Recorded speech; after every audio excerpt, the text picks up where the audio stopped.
Tom, why did this happen? I know the Joneses were talking up Kenny Clark, and I know they were talking about stopping the run, but we all know 26-year-old elite first team All-Pro pass rushers don't get traded for 3-time Pro Bowl 30-year-old defensive tackles straight up for a playing season. I know there's draft compensation, but for the 2025 season, it was essentially a trade of Micah Parsons for Kenny Clark. That just doesn't happen.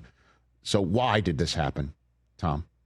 Let's start with the timeline here, because there seems to be a misconception that, as Jerry Jones said last night, that they got this thing done in 5 minutes. That was not the case, regardless of any rumors or whatever was reported out there.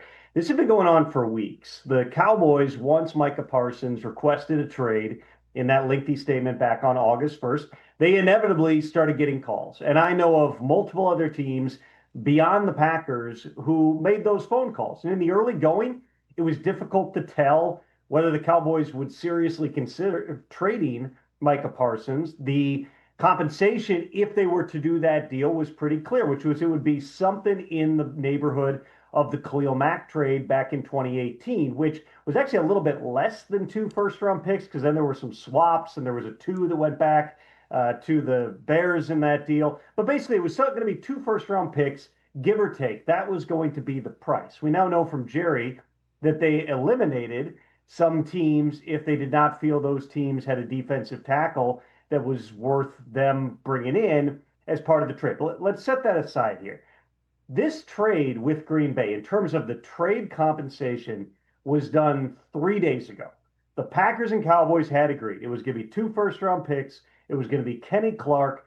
This is the only team. So in order to get to that, Rich, of this is the one team, this was weeks of them surveying the landscape of, hey, what else potentially could we get out there? The last piece of this then became the contract, and that was what was going on over the last 48 to 72 hours. David Mulugeta, who presided over another really unique situation several years ago with Deshaun Watson, also presiding over this one, and knowing that much like in the Watson case, regardless of what was going on in terms of off the field and potential disciplinary considerations, they had a lot of leverage because it was basically free agency. In this case, you had kind of a free agent vibe in terms of what he was able to do, not playing 4 teams off each other like he did with Deshaun Watson, but the reality that it's very rare players who are on one roster truly get to negotiate a contract with a different team, which effectively gave Micah Parsons veto power over that trade. In other words, if the Packers don't pay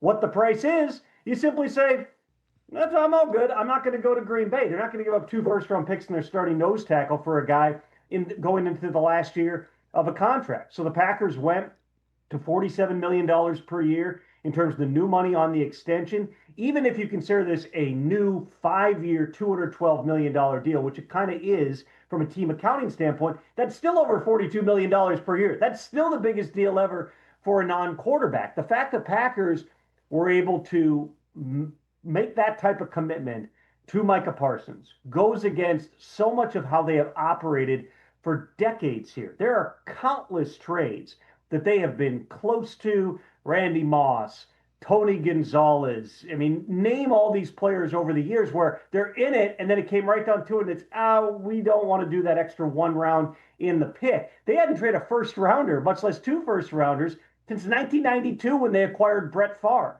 The year after that, they signed Reggie White as the first free agent. Those 2 helped usher in this golden age of Packers football that really has remained undisturbed for several decades. But if you look around the rest of the league at what the teams have done that have won Super Bowls, which for all the Packers' success, they have not yet done in the Matt LaFleur era in Green Bay, there's been something bold about what they've done in the trade market. Howie Roseman does it every year. He's in on every trade, and he makes a lot of trades. You had the Rams, of course, who are trading all their picks to bring in guys that could help them right now. The Chiefs have been very aggressive, not just trading for guys, but trading guys away, in like the Tyreek Hill trade. And there's a corollary here, Rich, between that trade and what Dallas did. In a completely different spot, you're talking about a Chiefs team that had gone to the AFC Championship game that year, that had won Super Bowls with Tyreek Hill on the roster, but they felt like not just getting what at the time was a first and a third round pick, but freeing up $30 million per year in cash and cap space would allow them to address all these other needs, rebuild the defense, rebuild the offensive line. They did that. They went back and they won 2 more Super Bowls and went to a third last year. For the Cowboys, you heard Jerry Jones talk a little bit about that last night, that, hey, this is not just the 2 first-round picks and Kenny Clark. This could turn into 5 players. He wasn't talking about trading down in the draft. He's talking about, we got all this extra cash and cap space because we're not paying a pass rusher now $40+ million per year. Yes. And I get the people that sit there and go, well, you use those picks just to try to find the next Micah Parsons. What this was, as much as anything, Rich, for Dallas, was a referendum that they did not ultimately believe that Micah Parsons was going to be the difference or not to them winning a Super Bowl for the first time in 30 years. They tried to do the deal. Jerry thought they did the deal in April and March. In the end, Micah Parsons said, no, you need to negotiate with that with my agent. They were not willing on the Cowboys standpoint to do that. They never talked with David Mulugeta. They never tried to do a deal. He did confirm, reporting by our James Slater last night, Jerry did, that in the end, they made one last shot. Parsons and Mulugeta came to the Cowboys like, hey, well, we're still willing to sign with you. And the answer a few days ago from the Cowboys was, you're on the 5th-year option, you're under contract, get ready to play next Thursday at Philadelphia. That was basically the end of Micah Parsons as a Cowboy. It just took a few more days for the Packers, financially and otherwise, to finalize Micah Parsons being a Green Bay Packer.